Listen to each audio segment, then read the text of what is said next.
And thank you very much for being with us on this very interesting topic in present times and maybe the times in future. Hospital. The word hospital is a very interesting word in India. And I remember my 15 years as a ENT surgeon in Gujarat, that people have a very different perspective of the word hospital. Usually it is fearsome, dreaded.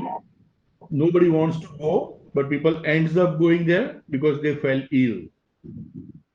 And that is why, Hippocrates has very rightly said that cure sometimes, treat often, and comfort always. And that is what I was looking for. Can there be a full form of hospital? Or can the word HOSPITAL be the abbreviation? And Google is Google, and it gave me something very interesting. What Google told me, that hospital is home of sick people, including treatment and labor. Fine, but another expansion of hospital word which came was home of sick people in treatment and life. So this speaks a lot what hospital is, and interestingly, in India, where healthcare facility is very fragmented, you have urban or super urban centers or metros like Mumbai, Delhi, Bangalore. You have tier one cities, you have tier two, which are places like Ahmedabad, Baroda, Surat, or Pune or Aurangabad in Maharashtra. Then there you have urban rural, you have extreme rural, and there is tribal, which is another area where access of healthcare has become a huge challenge. And what is happening today, and the type of facilities infrastructure is very variable.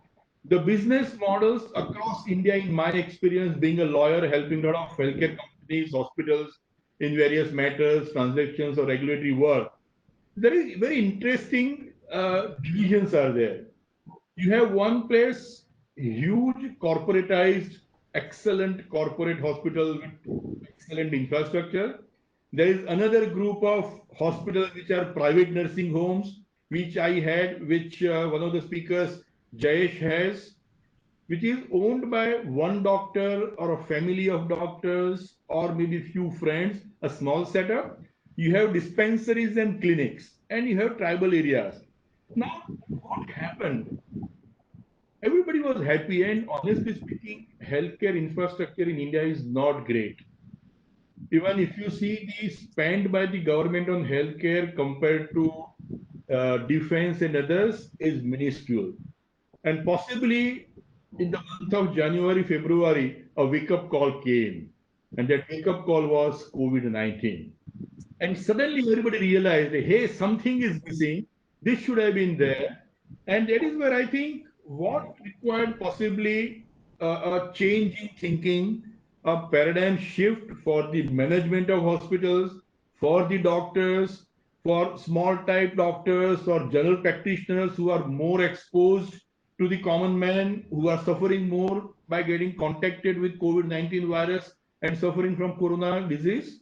And interestingly, so many things started changing. Nobody heard the word called PPE, personal protection equipment. Nobody heard the word called N95 mask, and which has become a common commodity today. And I believe this is going to continue for a long time. And it is not only the administrators, but the doctors and patients themselves have to change their mindset. There is a need for paradigm shift in present times and future times when it comes to hospital. Government will have to play significant role in coming out with conducive regulations, setting up infrastructure, and be a more a friend of the healthcare service providers and hospitals by giving interesting policies so that the best case scenario happens. So today we are going to discuss this, that the hospitals which were there before COVID, during COVID, and I think during COVID is going to be a slightly longish term when it comes to India, and post COVID is going to be maybe 3 to 7 years, according to me. We will hear them from panelists also. So we are going to discuss where exactly hospitals stand. What were the models? What challenges came, which made them, which made them change models? When we say that necessity is the mother of invention, and possibly the need of beds, the need for earmarking few beds for COVID patients as per the government regulation. A lot of things came with changed models, which are changing models. And I personally feel after some time, the models are going to even change further because not that COVID-19 gets over by November, December and totally goes in 2, 3 years time. We will not have similar pandemic in future. So the healthcare infrastructure, the hospitals will have to be ready for such thing. That is what I think we are going to discuss today. So I will start the discussion interaction with one question to all of you. And the question is very simple, what I just mentioned, that, as I mentioned, hospitals in various forms in India. The models before COVID times, models during COVID times are not same, and models which are going to develop in future would not be same. And I'm very happy we have two eminent administrators, Suresh and Joseph, and we have two healthcare service providers, Purvish with a global experience, and Jayesh, who is a radiologist and has administrative and entrepreneurial mindset, has set up the entire corporatized his setup, which is going to go move ahead. So I want to understand from all of you, can you share with us from your experience, what was the delta, what is the delta between the models before COVID, models during COVID, and models post-COVID era? Maybe very quickly. So I'll start with you, Suresh. Can you share your thoughts? Thank you, Milind. Thank you, NDA, for this conference, and thank you everybody for participating. First of all, I think envisaging a conference like this where we can literally sit in our homes and talk comfortably is something that itself is a big change. I think, and the fact that we are beginning to be increasingly comfortable is, I think, one of the biggest changes that I've seen. Coming back to the hospital models, I think India has seen obviously a huge evolution in terms of the hospitals. We've moved from large government only to nursing homes, which are doctor owned, to the private corporate hospitals, and then chains of hospitals, and then regional chains of hospitals, and super specialty, single specialty chains of hospitals, and urban hospitals, regional hospitals, and then tier 2, tier 3 hospitals as well. So we have come a very long way, obviously, over the last, maybe I would say, if you give it four or 5 decades, at least 4 decades of evolution.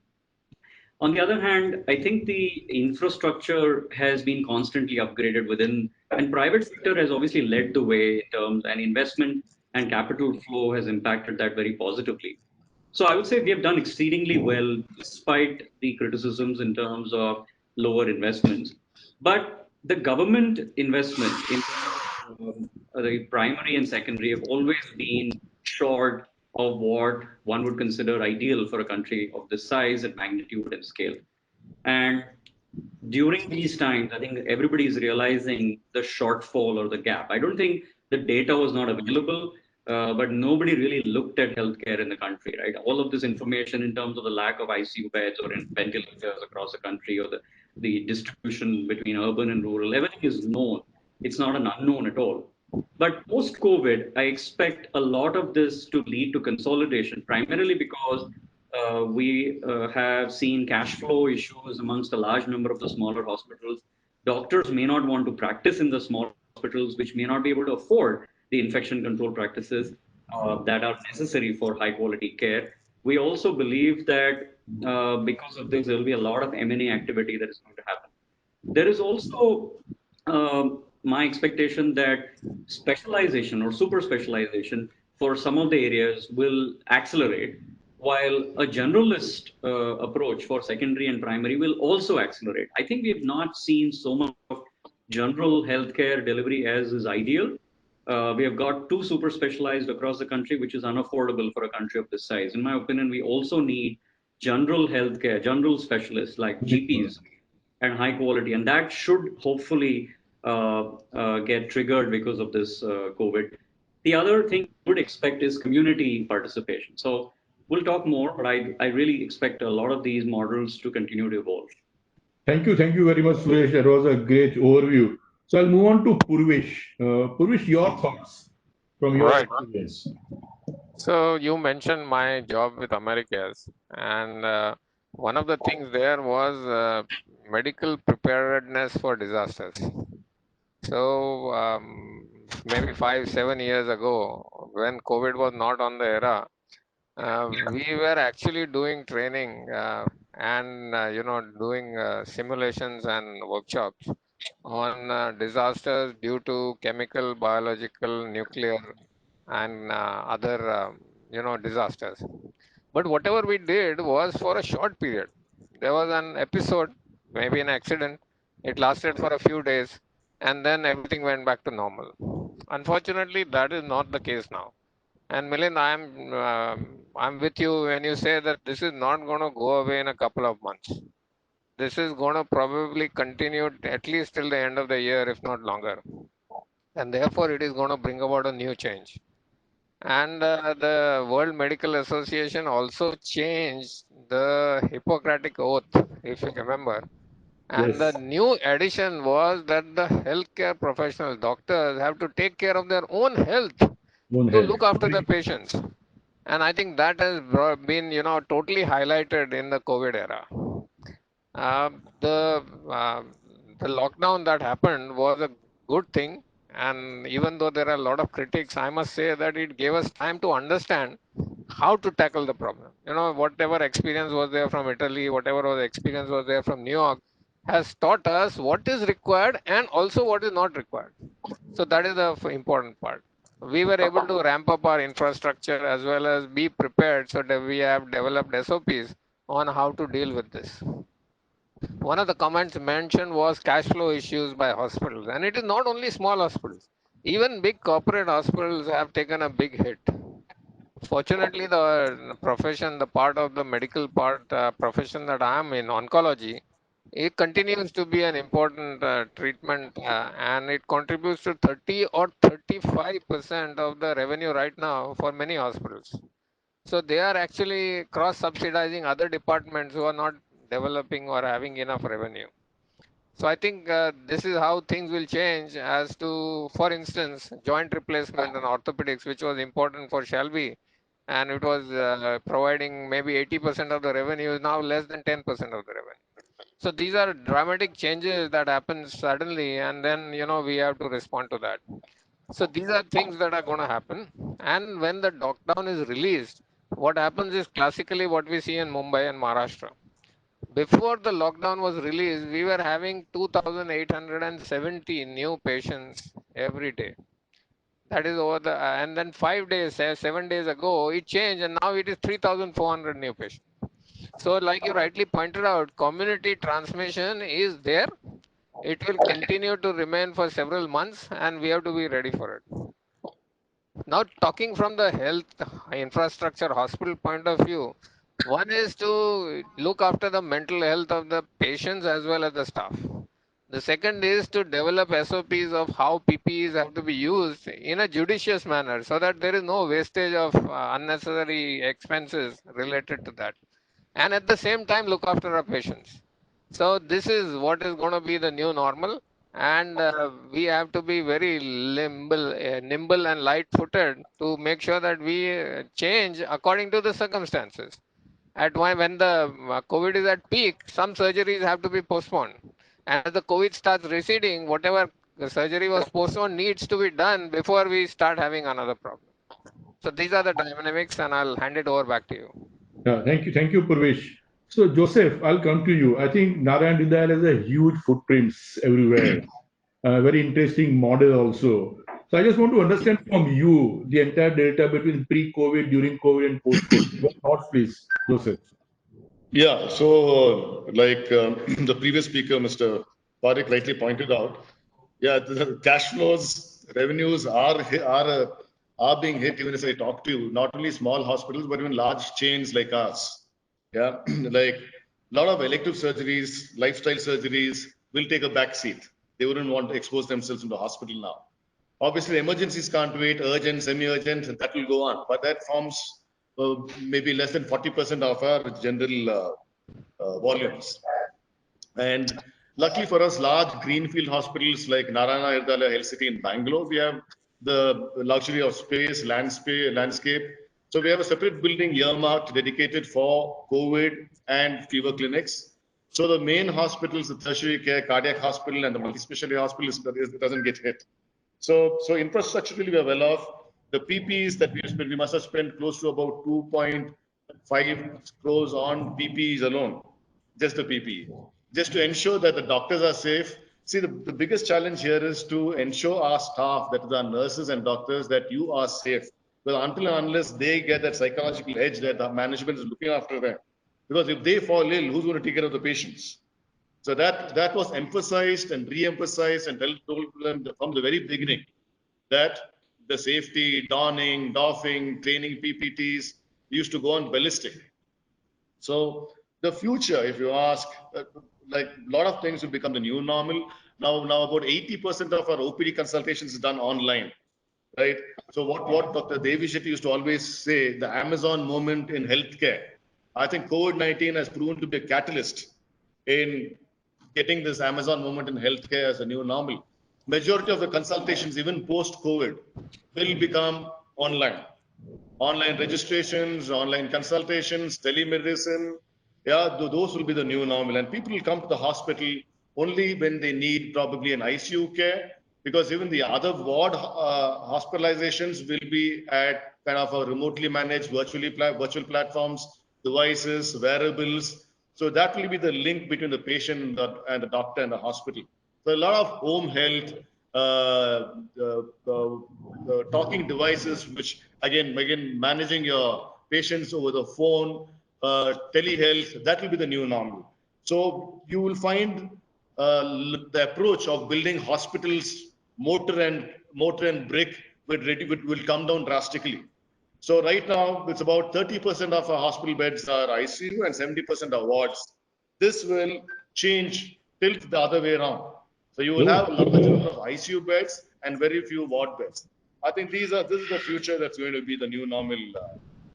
I think interesting scenario give. I think the doctor in me really started wearing a lot of thinking had that what will happen to the entire healthcare sector. And now we have Jayesh. I have known Jayesh for almost 40 years. We were batchmates in college.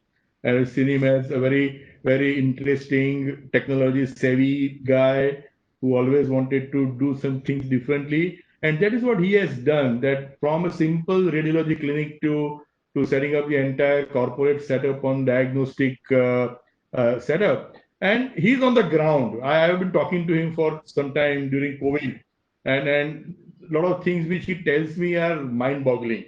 So, Jayesh, from your thoughts, pre-COVID, post-COVID, from your experience, you have a family of doctors. Your wife is a very successful gynecologist. So, her experience also you can just bring out how exactly things are. Well, good evening and good evening to all panelists. Thanks for giving me an opportunity to be with the esteemed panelists over the national map. I think the general trend is going on as a pre-COVID, COVID, and post-COVID. I would like to differ on this aspect by saying that it can be divided into pre-COVID, during COVID days, and post-vaccine, because the scenario might be different once the vaccines are out. The things, even the hospital setups and other things are going to change. And given a topic of COVID, I think whatever length of time, Milind, you might give, the time is going to be short for this topic. Because where the uncertainties are many, you can't plan your things in a proper manner.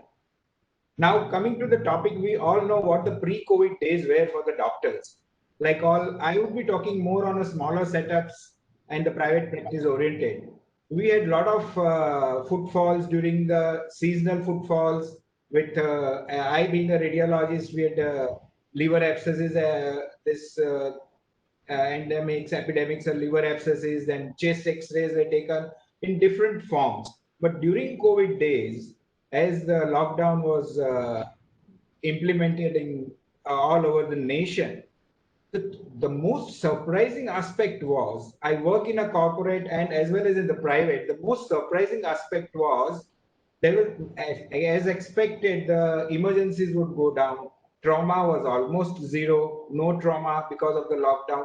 But surprisingly, even the cardiac cases had dropped down to 38%. Even the cardiologists are now looking into it. Why should the primary plasty go down? Because the cases are there. They didn't report to the hospitals. And elective surgeries, as Dr. Purvish told, like knee, TKR, hysterectomies, and everything was at the rock bottom. And of course, the infectious conditions had also gone down during the COVID days. Now, coming to your question, Milind, that why these changes? What are your reasons why these changes have occurred? First and foremost, I would put that lockdown itself had implemented all the patients and all the regular elective surgeries to report to the hospitals. That stringent lockdown, as even the WHO has told, that the India had the most strictest lockdown all over the world. Now coming the accidents, trauma, all elective surgeries because of this condition, well, it had gone down. And second was apprehension and anxiety of the patient. They were not ready to report to the hospital or to go to any of the private or other setup. It was other way around. At times, the patients would say that if it's your private clinic, I would come and report there. If it's a this corporate hospital, we are not sure. So if you can take a personal care, we can do it. The only branch which was functioning almost to its 60-70% was OBGY. We have a gynec nursing home, and most of the obstetric patients, rather, they were panicking more than the regular patients. And the obstetrician, the patients are booked with them, they need to report to them. So the only branch which has sustained themselves is the OBGY branch, which was running throughout even during the lockdown phase. Now, all these factors contributed to the change in the during the COVID times. But to top it all, I would add one more factor, which has affected this decrease in footfall in all, whether it's a corporate or whether it is a private.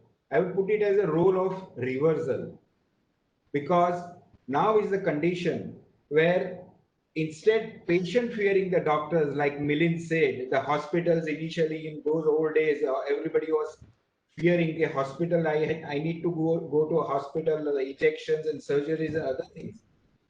Rather than patients fearing the hospitals, the doctors, now doctors fear the patient. So they have to treat a disease. Doctors have to treat a disease, and they have to protect themselves from the same disease. And so the doctors are not at ease while treating this disease. And so I think the footfall, unless and until the doctor gets a confidence, the doctor gets a vaccination, the doctor gets all the protection, the things will be very difficult for the corporate as well as the private to start the ball moving in a regular fashion, or unless they change everything, which is going to have a very huge capex for the corporates and other things. Minor changes, even when we needed to make in our hospitals, are so difficult in both the ways. So I think these are the changes which had occurred during the COVID days, and these are the reasons. And I would put the role of reversal on the topmost bracket, because doctors, they themselves were afraid and they themselves were concerned about their getting infected with the COVID. Thanks, Milind. Over to you. Thank you. I think all the responses that came from eminent panelists led to very interesting facts. Impact is going to be not only on hospitals, the administrators, the management, capex issues, revenue issues, cash flow issues. But what I understand is the fear factor may develop, or has already developed, honestly speaking, on treating patients. And end of the day, what I feel is that ultimate sufferer is going to be a patient. And that is where I think we will discuss that quickly. But before that, I just want to quickly understand from all of you. So I'll start with you, Suresh, very quickly. Of course, you touched upon that. You are managing a single specialty oncology hospital, site care hospitals. And I've visited your hospitals, in amazing place. But how did you manage COVID crisis, especially because malignancy or cancer patient is something where treatment is a must. You cannot delay it. Like Jayesh and Purvish mentioned, knee replacement can happen later. But something that needs for cancer surgery, if not done, then staging will change, which would entire change the dimension. So how did you manage COVID crisis? Very quickly in 2-3 minutes, if you can tell us.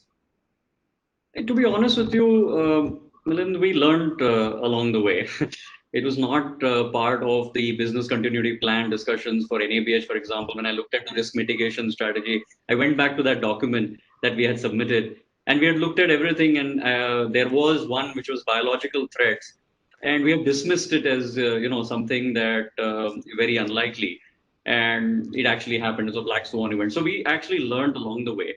There were significant challenges. I think the lack of clarity in terms of the guidelines, the discrepancy between national guidelines or policy versus the state guidelines and policy, as well as the local Bangalore municipal corporation guidelines were continuously changing. So I think that has remained a challenge. I think how do you communicate? How do you treat people?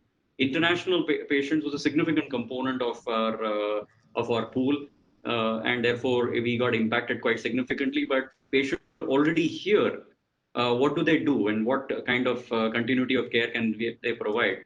How do patients travel into the hospital? Can we provide them transportation? Because as you rightly said, it's not always emergency, but cancer treatment cannot be postponed too long. We were participating and we continue to participate in the National Cancer Grid conferences that happen every week. And that was a good kind of support group for us to learn from what is happening across the country and what guidelines we can deploy in site care. But logistics was a big thing for staff. For example, there's a story of many of our nurses, but one story particularly is, she's married, she lives about 30 kilometers away in Dotpalapur, which is a town nearby. And because of the transport issues, she decided to take a paying guest accommodation nearby and continue to come to work. There are so many hero warrior stories of nurses who have been committed to come back. And fear is there, but I think it was also the senior doctors talking about it. I think we started town halls, which allowed for people to learn that we are all coming in. We divided ourselves into two teams, people on site for this week, people off site and coming back next week, so that even if we get grounded, we all are not grounded at the same point of time. PPE availability has been a big challenge, and we have paid a lot of money for getting masks and PPEs. I think it was unfortunate that the price caps on PPEs as well as availability came so late in the game. I had written to the Ministry of Health to say that how can we have a country where we are buying PPEs as institutions at ridiculous prices. It is unacceptable that we are not able to afford, or we can't protect our own frontline staff, and it's not available. Even today, as we speak, there is a shortage of masks. It's not easily available, which is unfortunate. I think confidence and motivation and reducing fear is a key part of what I think we have learned along the way in terms of communication. Uh, as Dr. Purvish, I think, mentioned, I think the counseling, psycho-oncology, we have a department for psychology. And I think our own team members to be able to be counseled, I think that is something that we have seen people take to that service. So there's been a lot of things that we have learned along the way, and we're still learning, to be honest. I don't think it's over, as was already mentioned. Let's see how it evolves. Yeah, thank you, Suresh. So I think Joseph, over to you, because I wanted the real people who manage the hospital to talk first and then go to doctors. Narayan Health City is a setup, I call it, and that's why possibly you named it Health City. I was just reading it. It's an entire cluster of 3 hospitals, about 1,400 beds, 7 clinics, and a daycare, and you are managing all at once. That's huge, according to me. So, Joseph, I want to understand from you, how did you manage COVID? If you can quickly tell us, of course, you did mention earmark and building for COVID crisis, but overall, as Suresh mentioned, the challenges that happened. So, over to you, Joseph, on your take on COVID. Well, I don't think anyone could actually manage COVID. So it's a misnomer to say if you can manage COVID. The biggest challenge here is keeping the morale of my nurses high. Yeah. So when you each day when you have a positive case, be it in a dedicated thing or whatever, but keeping that morale of these young girls, nurses, looking after them. wearing that, and the doctors in the PPE for 12 hours, 14 hours in that PPE. It's like a space suit. You can see sweat pouring from under those PPEs. It is a nightmare for people who are managing those patients there. And I think the biggest challenge is for us is, getting our nurses to do what they are doing right now. So that's one thing. That's one thing. And then also the doctors' remuneration. Yeah, no less work, less pay. Yeah, so most of the hospitals do it. So that's one is the economic hit. The other is the psychological trauma, and the other is the virus threat. So I think it's about three-pronged attack on all the stuff. I think so. We like what Suresh mentioned. We also have a psychiatrist who calls up, addresses the doctors independently, addresses the healthcare workers independently, talks to the patients who are COVID positive independently, talking to the patients who are people who are quarantined independently. So there are multiple facets to it. So then you also have the P&L. The P&L is suddenly looking so much in the red, right? So we used to focus on the EBITDAs and contribution margins. Now all of a sudden we're just looking at, hey, listen, can we have our nose above water? Yeah. So the entire thing has shifted. We used to run, so we need business as well. So we can't shut down the hospital. So we need to run, and then keep the economy also going. So earlier it used to be when the COVID, just advent of COVID about 3 months back. So we say, hey, no, this Tamil Nadu, that thing is the red zone. Okay, why do you want to actively solicit patients from there? But today, as I speak, I had a meeting with the marketing guys. I said, hey guys, can you go there and conduct one camp there? I want this patients in. So it's a very thin thin line, because you are looking bullish to ramp up top lines. At the same time, you have to play it safe. So it's not a very envious position for a hospital administrator to be in right now, Dr. Milind. Understand. I totally agree. And I think that was a very interesting perspective and the hard realities which possibly people would not understand what goes behind. And we have one or two questions on pricing. And I read something very fantastic behind you, that healthcare is all about process, protocol, and price, which is very, very important. So now I think we had a perspective from administrators who manage big hospitals. Now let me move on to the hardcore doctors, the people on the ground. I'll go to Purvish first. Purvish, I have known you. You're wearing multiple hats. You were a medical oncologist in US, then you came to India. You were managing something called AmeriCares Foundation, which had a significant social element. Then you were in charge of a kind of a CRO and doing a lot of research in oncology space. Then you were managing the medical oncology of the biggest hospital, Tara Memorial, and now you're in a corporate side in Shelby. So you have seen multiple things. So I just want you to tell us that how people at your level on the healthcare side, the hardcore people who pick up the knife in their hand and operate or have a stethoscope and then measure administrative part we have discussed. I just want your take on that very quickly on 2-3 minutes. Right. So as I will focus only on oncology because that is where No my problem. No specialty problem. is. No So problem. unlike the patient end and the administration end, treatment of the cancer patients in the COVID era is very clear cut, and there is absolutely no confusion about it. There is a lot of evidence available. So if there is a new patient that comes that requires surgery, and that surgery is not an emergency, we would shift to giving chemotherapy first, tide over the crisis when the city or the location is in the peak of COVID, and then postpone the operation by 1 or 2 months. If the same patient has come as an emergency where the operation is essential, then irrespective of whether the patient's COVID status is positive or not, the patient would get operated and we will have to take proper precautions. And even among the chemotherapy that we are giving, we are planning in such a way that the frequency of visiting the hospital is reduced. So instead of giving intravenous injection, we are giving alternate oral tablets, or instead of giving it every week or every 2 weeks, we are giving it every 3 weeks. So these protocols have been discussed, guidelines have been published in almost all cancers, and there are more than 3,000 publications on cancer management during COVID. And I think we are very clear in how to manage cancer patients in the COVID era. So from the medical point of view, it's much clearer than how to manage the COVID situation. Okay, great. I think that was a very important point that when you have to do, you have to do. You have no choice, and Yes. follow what needs to be done. So now I move on to Jayesh. I think as I just mentioned, Jayesh is in a different position altogether, and he's a I've been talking, as you mentioned, a front runner, and he was just talking to me that every day he's practicing in Baroda, a significant large X-ray radiology diagnostic in private as well as corporate, plus hospital of family of gynecologists and other disciplines.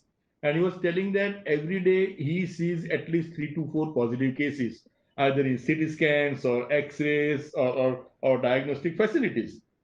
So, Jayesh, I think we saw specific on oncology and administrative side, and you have seen everything so close. Possibly you must be wearing PPE for almost 12 hours a day, and I've been hearing a lot about the negatives more of PPE, which is very important. And you did mention about the fear psychosis that doctors have started developing on even operating. Oncology is fine. I have another friend in Baroda. I was just talking to. He said, I have to, like as Purvish, I have to operate that patient. Milind, patient will die. But I am worried what will happen after surgery is over. So that fear is huge. So, managing COVID situation in big hospitals from administrative side, of course, a lot of commonalities would be there. But in corporate and big hospitals to private setup, which is small to slightly large, I'm not talking about only your Jaipreet diagnostic, which is a company, but overall radiology setups, diagnostic setups, small nursing homes. I see you as a representative of them, and you must be talking to a lot of people in Baroda and Gujarat. So, how did the COVID treated you, and how you all treated COVID? Your take, yes. Yeah, thanks, Milind, for considering smaller groups and smaller hospitals and tiny small clinics into the COVID consideration. We suffered the most and a lot of anxiety and daily calls. Without revenues, we had to answer so many questions. I'll come to this in detail. Look, private and corporate things are very different. In a private practice, a doctor starts his this thing clinical right from the illness of the patient till the hospitality of the patient. He or she has to answer almost all questions which are related with the illness, with the surgery, and the hospitality. So it's a big gray zone where the doctor plays the role. We don't have any administrators in the smaller clinics, the doctor, administrator, sister, all in one. So what we face difficulties is suddenly this COVID crisis came on, and I was the one who had never stopped working throughout the lockdown. In fact, I had written a letter to everybody that don't please shut down your clinics, take precautions, and keep on working, because if the smaller units are closed, probably where the patient can go, because the government hospitals and other things are already crowded. So that was one thing. But to manage such situation with limited space, limited staff, and resources. So it was getting so difficult. We had to make a shift arrangement that the waiting room was just made a hall. One by one patient had to come into it. Our stretcher and other things were put outside to as a barricade so that the patient cannot enter. The relatives were asked to wait outside. In the hospital, they were asked to wait downstairs, where we felt quite sorry for them, but there was no way out. And on top of it, making the arrangements, we had to finalize that the patient would walk in with this particular method and walk out a different entry and exit for the patient in small space. So we had to increase the staff and decrease the number of patients. Rather, total examination time taken for the patient was less probably than rather coming and going out of the patient. We had to put extra staff, we had to spend extra money on top of this. So making arrangements at the premises in the hospital itself was a challenge for us. Somehow we could do that later on, and of course the cost was quite mounting because of the sanitization, because of the precautions and other things. That was the first problem which we encountered in the private practice. The second problem was of the staff. As everybody, the media and everybody, means it was quite good of media in a way that they had educated most of them, something hyper, something low, some misguiding anyway, but the staff was also concerned. Daily there was an issue of the staff that this staff is coming, that staff is not coming. They're coming from the red zone, the other staff gets she is coming from the red zone, why should I, why are you allowed? So there are a lot of issues which were to be tackled in spite of doing all protective equipments, gloves, sanitization and everything. We had a real tough time in convincing the staff that stay on or you might leave. The best thing which happened to us was we could identify our liabilities and our assets in the staff. The real thing came out. The staff who were ready to work for us, whatever may be the situation, madam or sir, will be reporting tomorrow at this time. Some of them were not able to transport. We had to send somebody, pick them up, and they were ready. But that is one thing which happened. We could identify our assets and liabilities from the staff members. Then professionals. The third issue was of the professionals. We have had some consultants working with us as a radiologist and the different centers. They had their own issues. They are educated, but they say that, sir, we may not be coming. We are, and you can't argue like what you argue with the staff members. So it was me who needed to go daily to the clinic. I can't force anybody and accept the challenges. So it was, and as Mr. Joseph said, we had to cut down on the salary remunerations. Less amount of work, less amount of pay. That has to be done because if anybody wants to survive, that the cut has to come, the remuneration has to come in some way.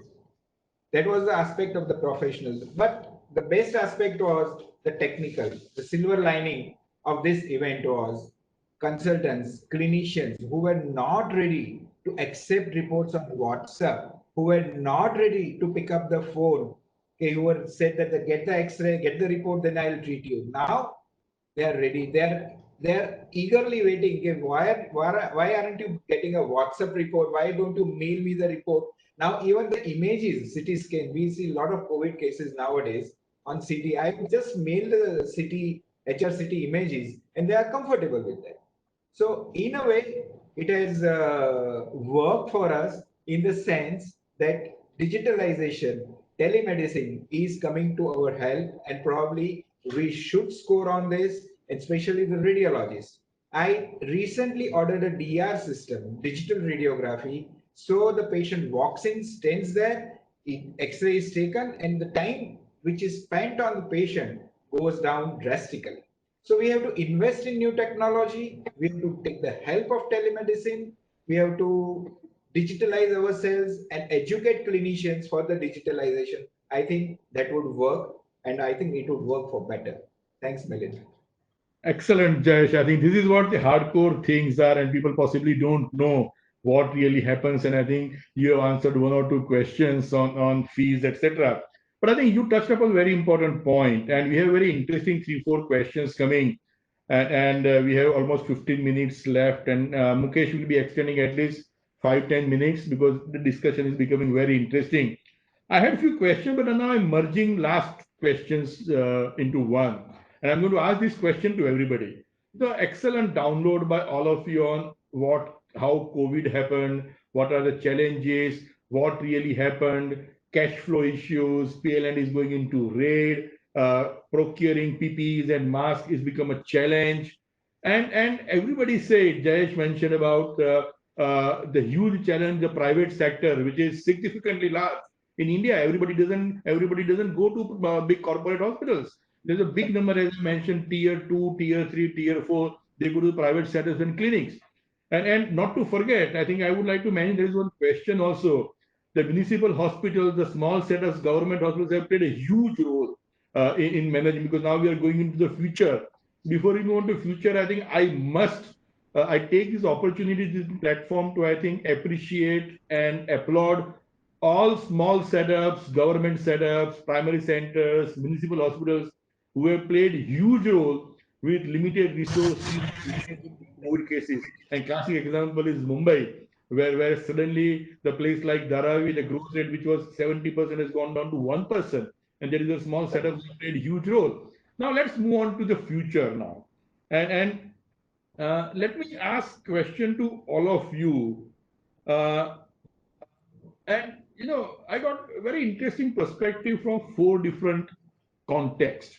And I'm going to ask question to all of you, the same question.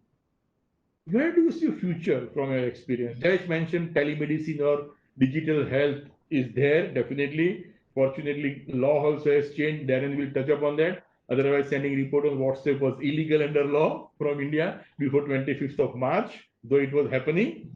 But I just want to understand from all of you, what changes you see in future, immediately from today to next 3-4 years? One, infrastructure change. Second, use of technology. Number three, uh, organized usage of human resource. Fourth, the trends. Do you see mergers, acquisition? Suresh did touch upon that point when he was answering first question. M&A trends, or you see private equity investments coming because of the digital health and telemedicine going up. We are seeing, pardon the usage of word, mushrooming of telemedicine service providers in India, which is going to, I think, create a spurt of digital health startups, which will lead to angel investors and VC funding. Small startups like Jayesh, which will have to expand, and they are not corporate, which has a very thick purse. They will have to look either as a consolidation of two setups or bigger hospital getting involved. All those things are likely to happen. So I want to touch upon everybody's mind and take your view, how exactly you see future from this point of view. I'll start first with Purvish. Let me start with Doctor. Your take. How do you see future from all these trends which I mentioned and anything which I missed? Can you hear me now? Yeah, we can hear you. Okay, sorry. My apologies. I'm going to take the example of HIV to tell you what is the thing that we have not understood. Today, after decades, the motto for controlling HIV is 90-90-90. That means 90% of the patients should know that they are HIV positive. 90% of the patients should be on HIV treatment appropriately, and now it is only a single tablet once a day. And 90% of them should become viral load zero. Okay. After decades, we have reached this in the fight against HIV, and still we have not won. COVID is more subtle. COVID is more dynamic in changing the mutations and all. So it is totally different. I don't believe that a treatment or a vaccine will be available in the immediate future. So the vaccine is going to be, the virus is going to be here to stay for quite a long time. Fortunately, the virus is affecting more people but killing few people. So I think if we concentrate on preventing the serious infections and the mortality and allowing the virus to infect asymptomatic patients, that is all right. As far as technology is concerned, the private players will be mobilizing and optimizing the use of technology. Very quickly, the government will move to some other priority areas, for instance, the fight with China and Pangongso. And we will be left back to looking after ourselves to develop the infrastructure. So it is for us to join together, not depend on the government to take us forward in this fight against COVID, as well as to improve the healthcare in general. These are my thoughts. Great. I think very important point, and you touched upon a very important point which I really missed was government support. That in India it is said, expect unexpected. That is what I think the dictum is. But fortunately, in healthcare, we are seeing things are changing. But again, priorities keep on changing. So, Joseph, I want your take on what I just mentioned. Come again, Dr. Milind, just come again. Yeah, your take on how do you see future technology, M&A trends, investment trends, infrastructure change?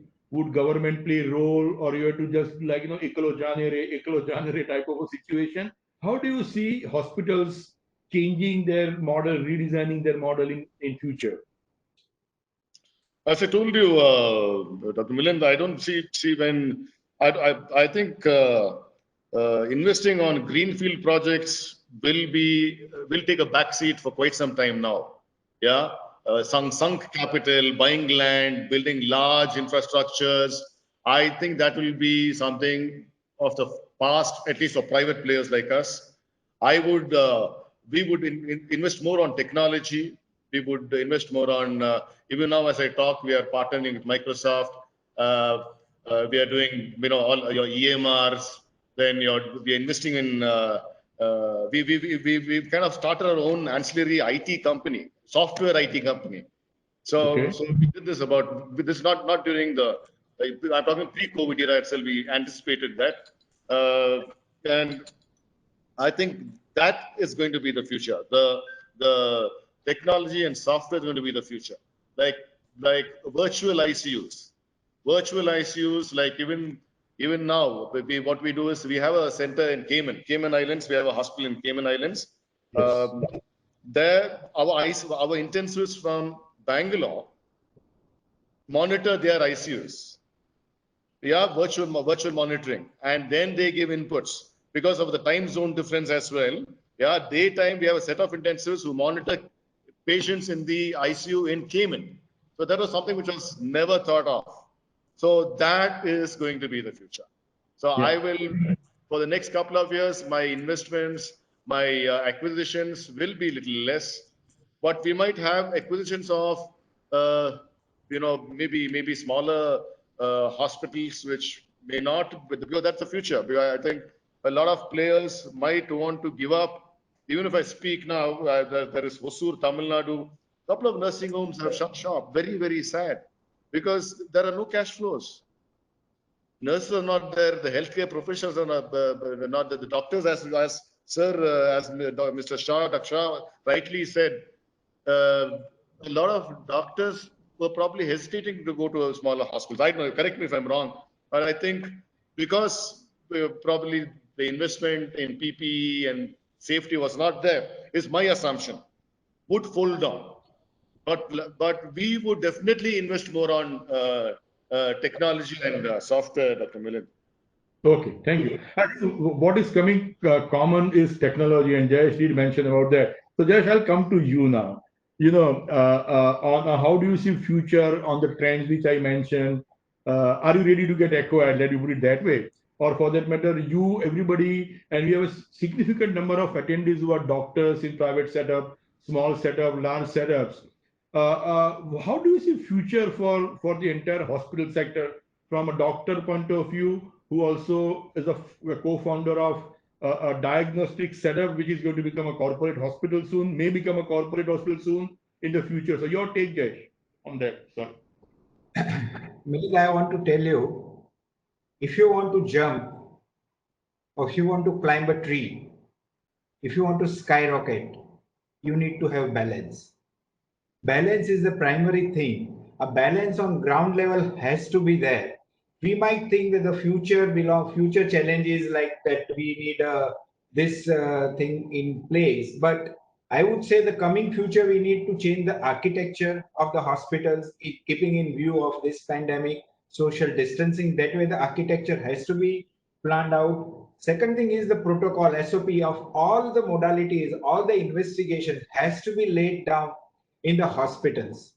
And third is the education and educating the staff, the paramedical staff. If the paramedical staff and the health workers are educated well, probably the chaos at the peak would be less.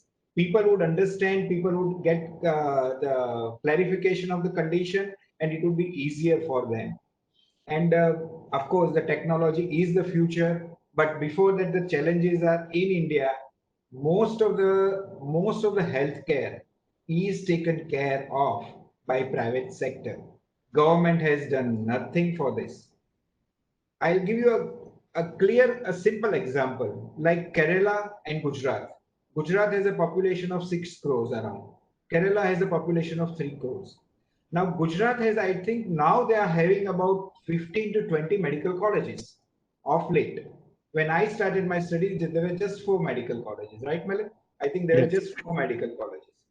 Till date, after 30 years, there is only one super specialty hospital by government in Gujarat in a population of 6 crore. While if you take Kerala, all the government hospitals are in the super specialty section. So, and you are seeing the results in this COVID situation. Kerala has come out very well of this. Having a super specialty hospital is basically training the staff in all the matter and having SOPs in position. Having only one super specialty hospital, you are going to, you are, it's a doomsday for Gujarat because Gujarat having such a big private sector but cannot handle pandemic of COVID, highest mortality rate over here. So the government has they have to take an active part. They have to divert more medical funds, their budget on the healthcare system. As far as the private sectors are concerned, they can make an opportunity of this crisis, realizing the thing in right time, making the changes at the right moment, and upgrading the system. Probably the private sector, if they take up the challenge of technology upgrade, of staff education, of sanitization, and of taking all the precautions, probably they are having their better days ahead. So I think for the private sector, it's a opportunity in this crisis. I would say that. But Always. changes are many. Yeah, thank you. I think crisis always brings opportunity. So I'll move on to Suresh. And I think we have got extension of 10 to 15 minutes. So because we are going very interesting discussions, I want to touch upon two very important questions. So Suresh, I'll move on to you. You did mention about M&A. So what is your take? How exactly the future would look like for entire healthcare or hospital space in post-COVID era, maybe 2 years, 3 years down the line? You see consolidation happening, or you see deals happening, or you see super specialty hospitals becoming multi-specialty hospitals, and of course, technology is given. So, your take. Well, I have a few points. One is that healthcare as a subject, in India was always not considered so important. So if you look at public debates, if you look at participation in healthcare discussions, I think you would see that on the last page or the third page or the fifth page of any newspapers. Now we don't even buy so many newspapers anymore. But the point is that healthcare has become a very central subject, and I think this is going to be the biggest change that we're going to see. People recognize that you need to take care of your own health. And what does that mean in terms of medical insurance and coverage? I think it will be a exponential increase in terms of the amount of private medical cover that people will take. And there is going to be a demand on the government to protect as many lives as possible in terms of medical cover. And I think this is, in my opinion, a fundamental shift that will change the way we think about healthcare.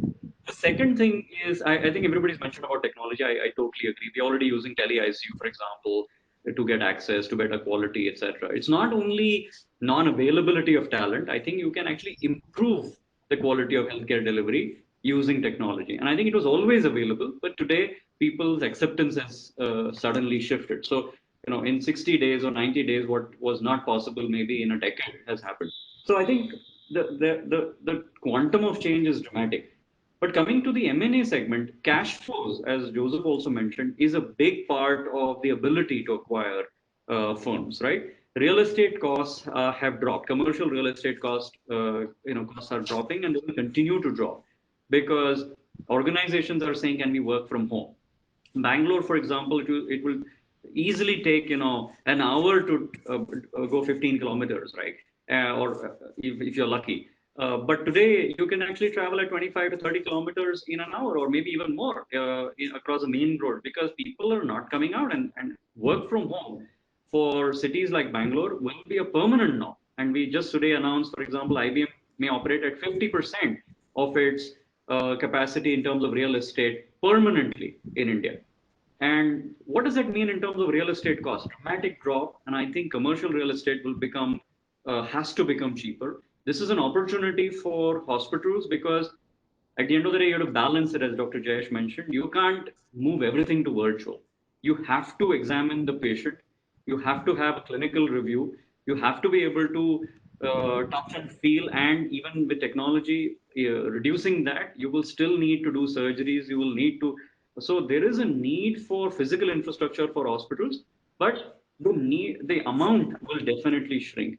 But availability of capital will constrain for the next 2-3 years the M&A activity. So desperate sell-offs will become available. The Indian healthcare ecosystem from an insurance perspective will expand in size and scale. So there will be an opportunity, therefore, for global funds to come in and invest even more. So I don't think M&A activity is not going to happen, but I think it's an activity because of the current situation. I think that you're going to see a lot more.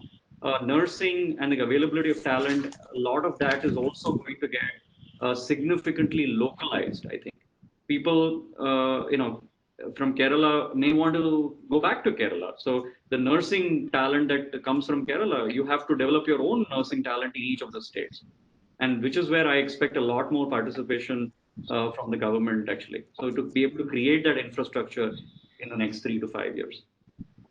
Thank you so much. It was a great discussion, and what I gather is one, the use of technology is going to be pivotal, must.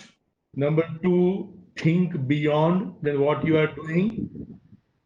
Having a bigger infrastructure may not be required, but you have to start thinking on this.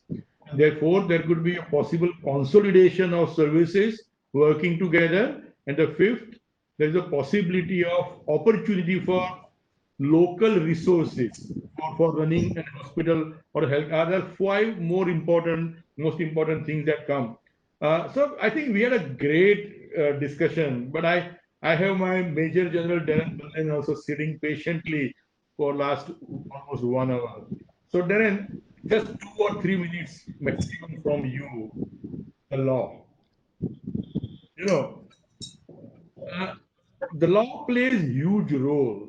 Let us not discuss pre-COVID or during COVID, but future. Like telemedicine and technology was not allowed. It was impossible legally to share reports on WhatsApp or social medias. There are Supreme Court judgments also which prohibited all these things, but it changed when new guidelines came. So I just want you to tell us to manage the future, which eminent panelists have told us, what law is going to play a role and how government can play a role in creating a conducive environment. I'm sorry, I'm giving you just 2 to 3 minutes because I want to discuss one or two questions also. Sorry No problem. Thanks, Dr. Antani. So I think the primary takeaway that I took and what hit close to heart was the fundamental phrase, who watches the watchman? At the end of the day, what are we doing from a legal standpoint to ensure that we are facilitating the delivery of healthcare, especially given two factors. One is, of course, the proportion of doctors and patients today is abysmally large. And of course, private healthcare is way more dominant than public healthcare in the current situation. And these are not things that are going to change in the short term. So we have to build policy and evolve our law in a way that we can still facilitate healthcare as it stands today. And what we are seeing, of course, is on the digital health front. And as Dr. Antani mentioned, there have been leaps and bounds from, of course, pre-COVID to what we are looking at today, especially with the release of the telemedicine practice guidelines by the Board of Governors along with the Niti Aayog. And this is a beautiful document. It has covered so many issues that were plaguing the industry in the past, especially from cross-border practice, being able to send prescriptions over an online platform, so on and so forth. But we also have to remember that this is coming as a stopgap measure, and it basically tested the waters on how digital healthcare can be delivered today. A lot of information has now been gathered as to what can and cannot be done, which is the miss, especially mostly because of the fact that there are some amounts of portions that need to be liberalized even in the guidelines today. And maybe when the telemedicine practice guidelines 2.0 will come out, we'll find that a lot of the portions which even with the telemedicine guidelines can be liberalized so that more amount of healthcare delivery can take place over a digital platform. Another point that I think is also coming out very clearly is that there is a requirement for standardization, both from a digital front as well as from a healthcare delivery front. As we all know, public health is a concurrent subject, which means that both the center and the state have a role to play. But that also means that there's going to be some difference in how healthcare delivery takes place across the country.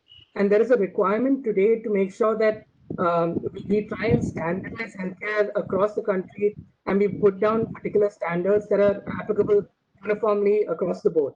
And not just for healthcare delivery, but even for electronic health records, which will be the new fundamental requirement going forward, considering the growth of digital health.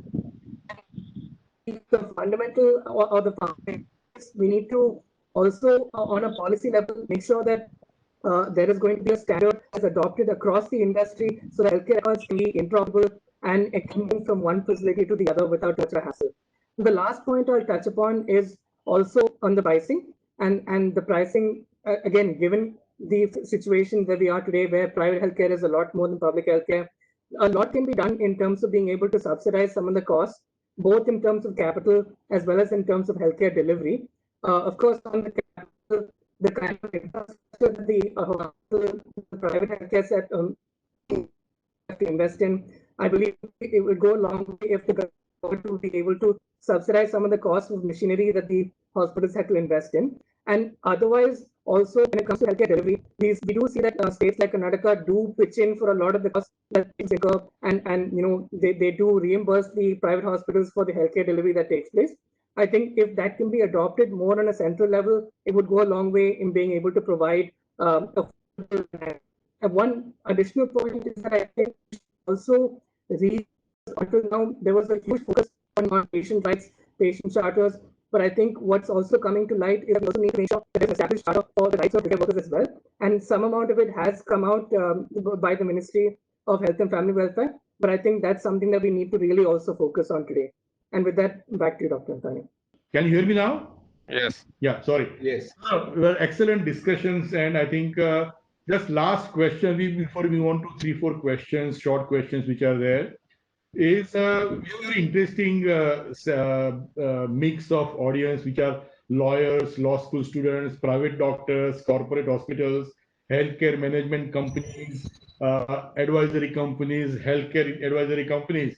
So I have a question to all of you, and answer is only either one word or a one sentence or 2-3 words. Should not take more than 1 or 2 seconds. Then what is your message in one word to the audience? I'll start with you, Purvish, because I can see you. Okay. So I will take the example of what New York nursing homes did. When the COVID problem started, they entered a MOU with the state of New York. And one of the things that was clearly mentioned was that there will be no litigation or no malpractice suits because of COVID in that era.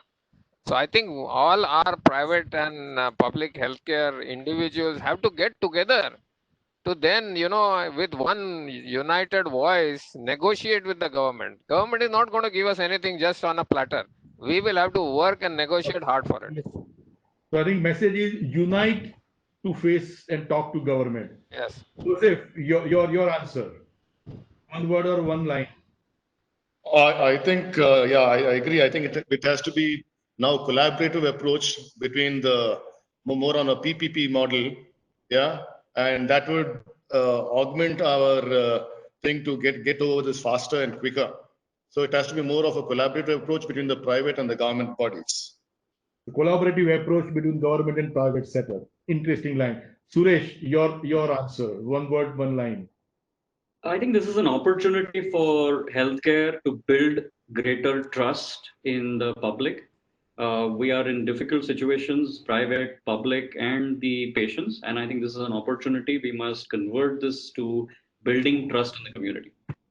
Build trust using opportunity. Jayesh, your take. One word, one line. Yeah, this is a time where we can develop the trust amongst our patients, our staff, professionals, paramedical, and assure them that we are going to fight till the end in our own capacity. Don't allow that trust to be just yeah, that's it. Yeah. So be a fighter and be a Yeah, fighter be a and fighter. be a fighter. That is the answer. So I think great session. And I'll quickly take up on a few interesting questions. Most of the questions are answered. There is one question from Hers Sexeria.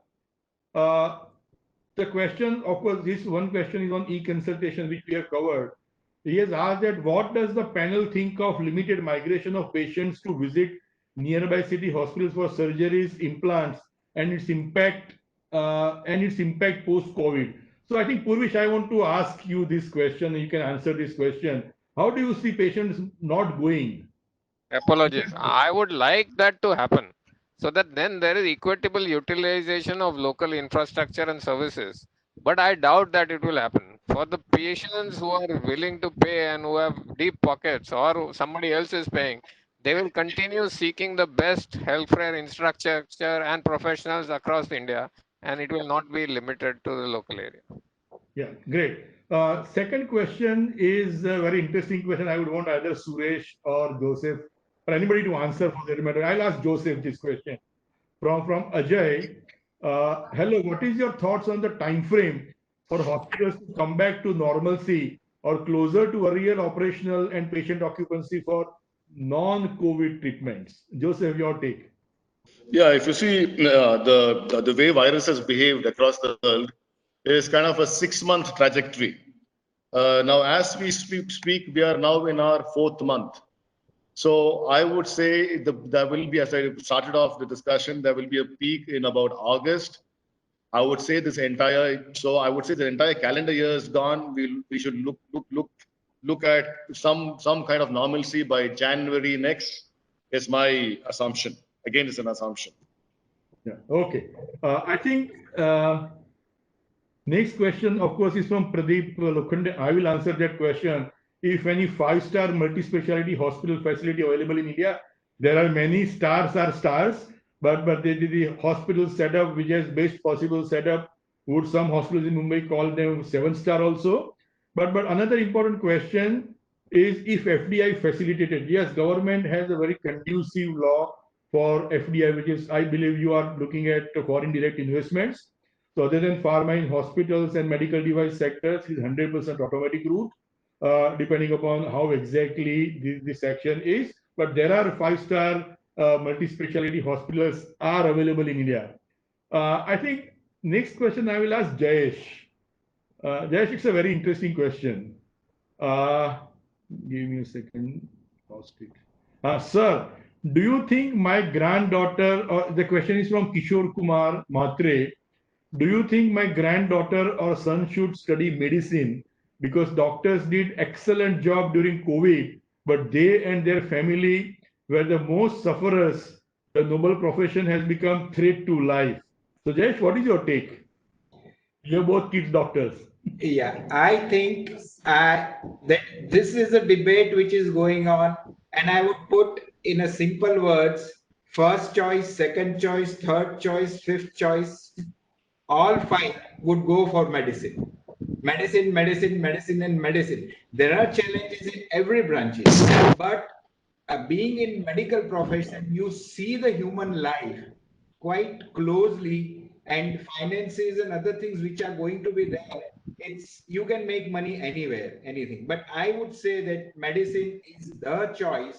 This COVID is going to last for some time. There will be a solution for all problems. It's not that the problems are without solution.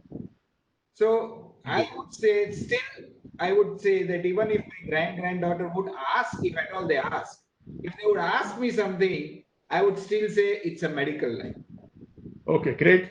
I think the last question, because we have just crossed 2 minutes beyond 15 minutes. So I'll ask this to Suresh.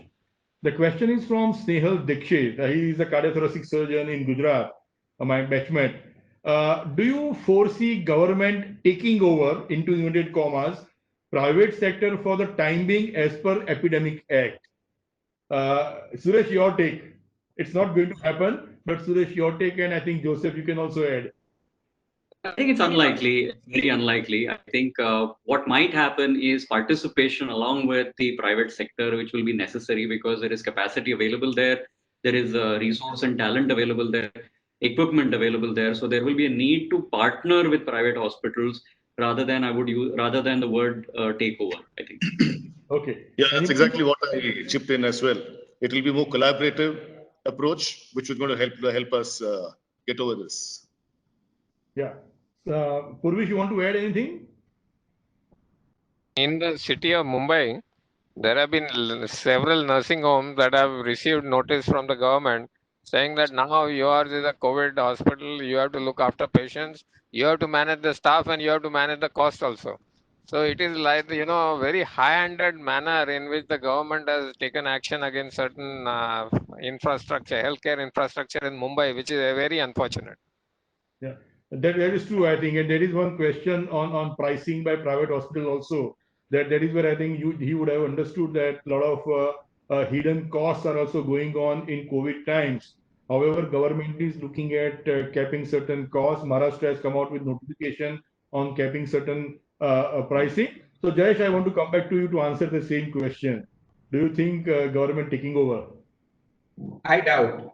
I don't think they have that capacity to manage. They are not managing their setups at present. None of the state government. How are they going to manage the private setups? In fact, they are making our maintenance and running of the hospital very difficult by putting caps and yojnas. They don't understand at the ground level what difficulties we are facing, and on the top of it, they are putting a cap that you have to maintain treat this patient in only this much amount. It's creating so much of confusion. And the same government had also created a confusion on salary basis of the staff. So we had to face that situation as well. They initially saying that you pay the staff full salary and then asking.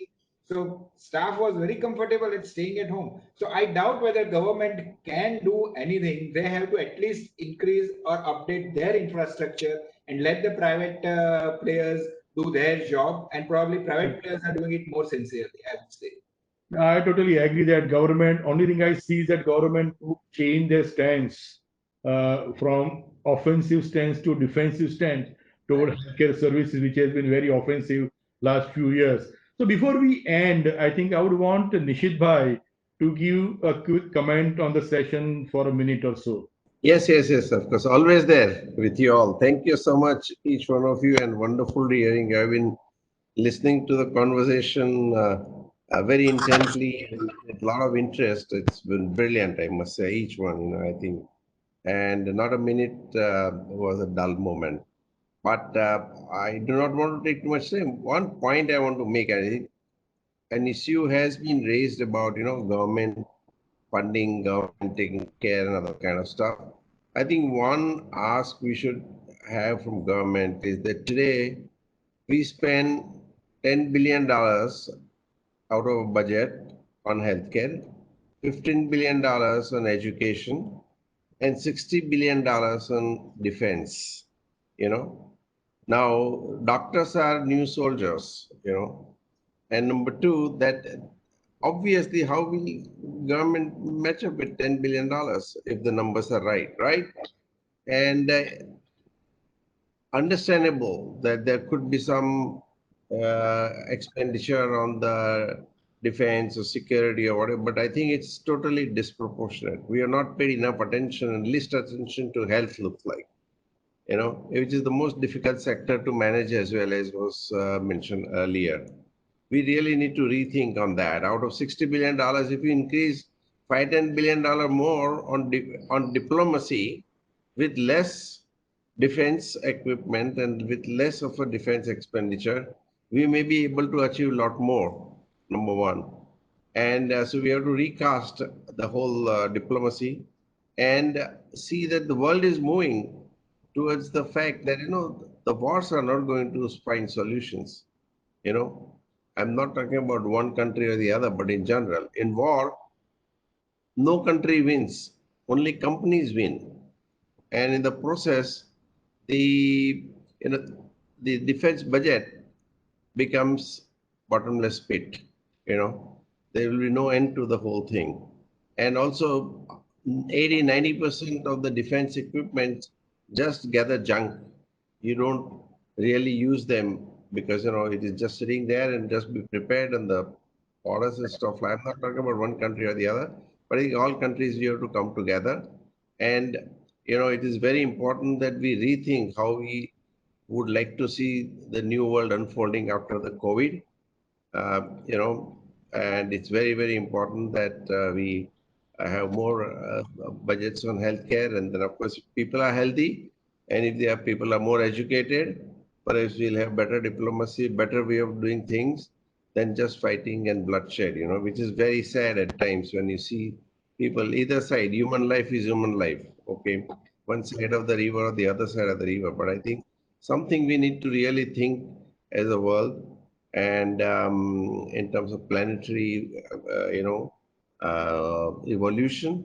And I would think that that is something which we really need to take up. And I think if my recollection is correct, $10 billion is pittance, And obviously, we will not be able to find government being able to either help the hospitals or do many other things that you already talked about in the conversation.